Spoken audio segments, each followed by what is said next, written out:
بسم اللہ الرحمن الرحیم نحمده ونصلی ونسلم علی رسولہ الکریم اما بعد فاعوذ باللہ من الشیطان الرجیم بسم اللہ الرحمن الرحیم۔ آج کا یہ عمل، یہ وظیفہ اللہ اور اللہ کے رسول صلی اللہ علیہ وسلم کا بتایا ہوا وظیفہ ہے۔ اس سے بڑا کوئی وظیفہ نہیں ہے، مجرب مجرب وظیفہ ہے جو اللہ پاک نے قرآن پاک میں بھی ارشاد فرمایا اور نبی کریم سرور دو عالم صلی اللہ علیہ وسلم نے حدیث میں بھی اس کا ذکر فرمایا ہے، وہ ہے استغفار۔ اللہ جل شانہ قرآن پاک میں فرماتے فَقُلْتُ اسْتَغْفِرُوا رَبَّكُمْ إِنَّهُ كَانَ غَفَّارًا يرسل السماء عليكم مدرارا ويمددكم بأموال وبنين ويجعل لكم جنات ويجعل لكم انہارا۔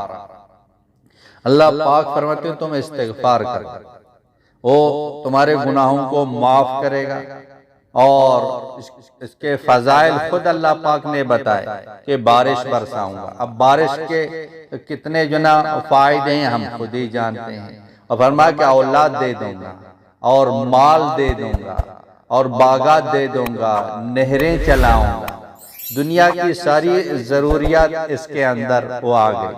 اور حدیث میں ہے کہ من لازم الاستغفار جعل اللہ له من كل ہم فرجا ومن كل ضیق مخرجا ورزقه من حیث لا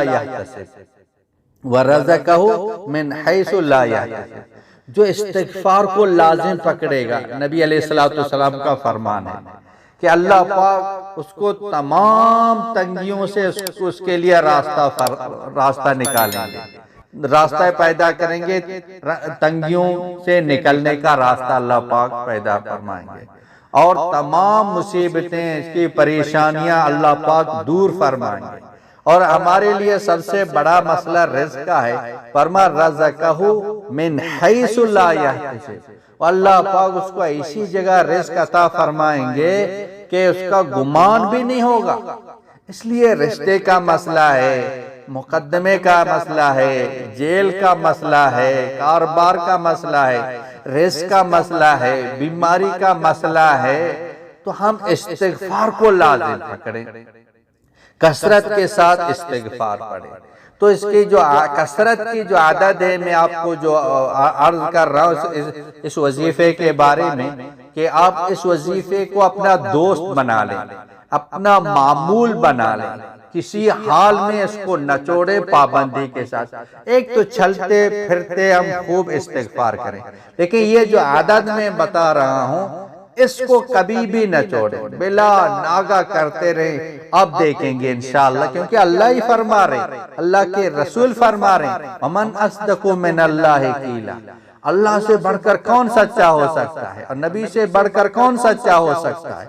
تو ہم اس کو لازم پکڑیں، کم از کم روزانہ 313 مرتبہ، روزانہ 313 مرتبہ، زیادہ بھی پڑھ سکتے ہیں۔ حدیث میں نبی علیہ السلام کے بارے میں روزانہ 100 مرتبہ استغفار پڑھتے تھے۔ حضرت ابو ہریرہ رضی اللہ تعالیٰ عنہ روزانہ 12,000 استغفار پڑھتے تھے۔ تو ہم بھی زیادہ پڑھ سکتے ہیں، لیکن کم از کم جو کثرت کی تعداد ہے وہ 300 کے اندر ہے۔ تو ہم روزانہ 313 مرتبہ، 13 زیادہ پڑھیں، 313 مرتبہ روزانہ یکسوئی کے ساتھ، دھیان کے ساتھ اس کو ہم پڑھتے رہیں۔ انشاءاللہ تعالی تمام راستے کھلتے چلے جائیں گے، تمام پریشانیاں ختم ہو جائیں گی۔ اس کو لازم پکڑیں اور دوسروں کو بھی یہ بتا دیں۔ وآخر دعوانا ان الحمدللہ رب العالمین۔ مولانا عبدالحکیم اسحاق کے بیانات کے لیے حکیم اسحاق آفیشل کو سبسکرائب کریں۔ مولانا عبدالحکیم اسحاق۔